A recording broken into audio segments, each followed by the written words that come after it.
Hi, welcome back, my dear student. On this lecture, we're going to be learning something really awesome. It's about the document, about the HTML document structure, how everything works from top to bottom. So this is really great for a foundation.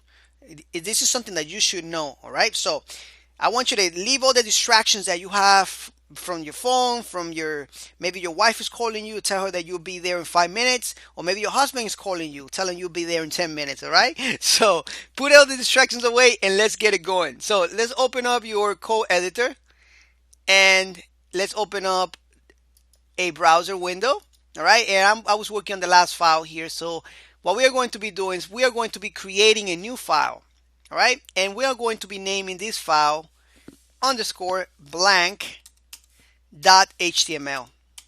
Now, why underscore? Because underscore puts this on top of all the files.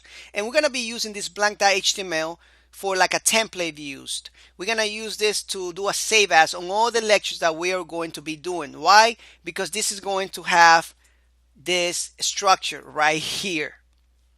All right, so I just built this structure. I'm going to do a save as. You're welcome to copy all this down, or you can just go to your exercise files and find the blank.html there.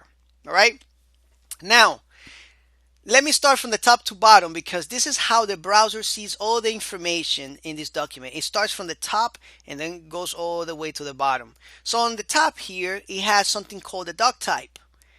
And it's very descriptive as if you read it carefully. Document type, right? And it's saying it's an HTML document, but it's also saying that it's an HTML5 document.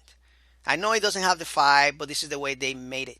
So we have a left angle bracket with an exclamation with a keyword doc type, following a space and the keyword HTML, and following that a right angle bracket.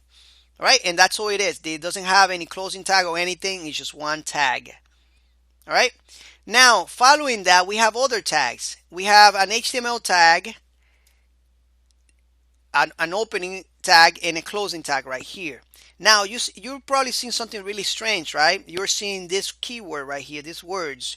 Well, this is called an attribute, the one you see in green, and this is the value of the attribute, the one you see in orange.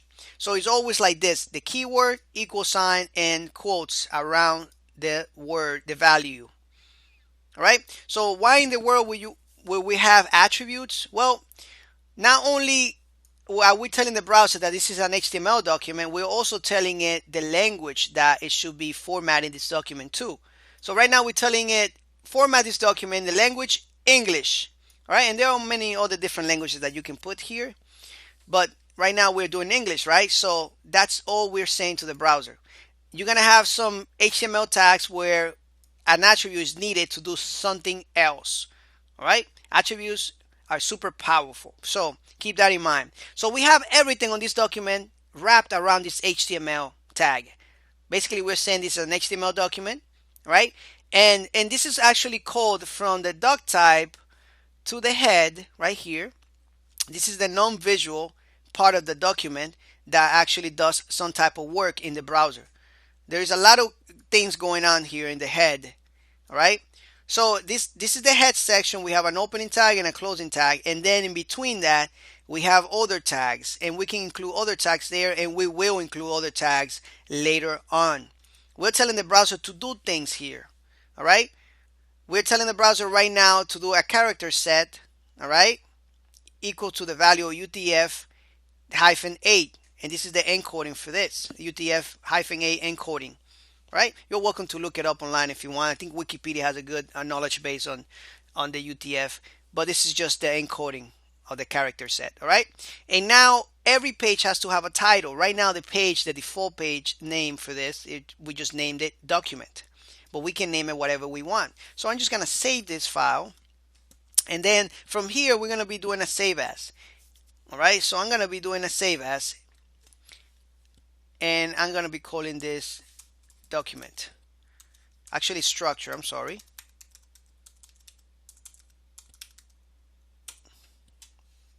All right, so now the visual part of the HTML document is going to be in between the body tags. So we have the opening body tag and the closing one. Now here we can type something like left angle bracket H1, and we already seen this one, and we can call this page structure home.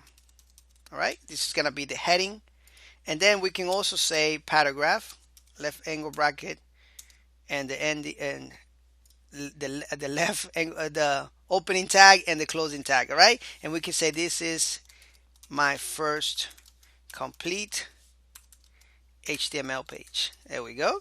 Dot. And then we save it. Command S or Control S. We go to the browser and refresh here. And this blue line here is just because I'm selecting this here. All right. So refresh. There we go. That's it. All right. So as you can see, it was super easy. The HTML document is nothing out of this world. It's super simple to learn. And I think you're really good to a really good start right now. You're really off. You're really good. How you say that? Really, you're nicely off to a good start. Something like that. But anyway, you get my point, all right? So you're doing very good if you're following me. Thank you so much for watching this lecture. It was a pleasure like always. And I see you in the next one, my dear students. Bye-bye.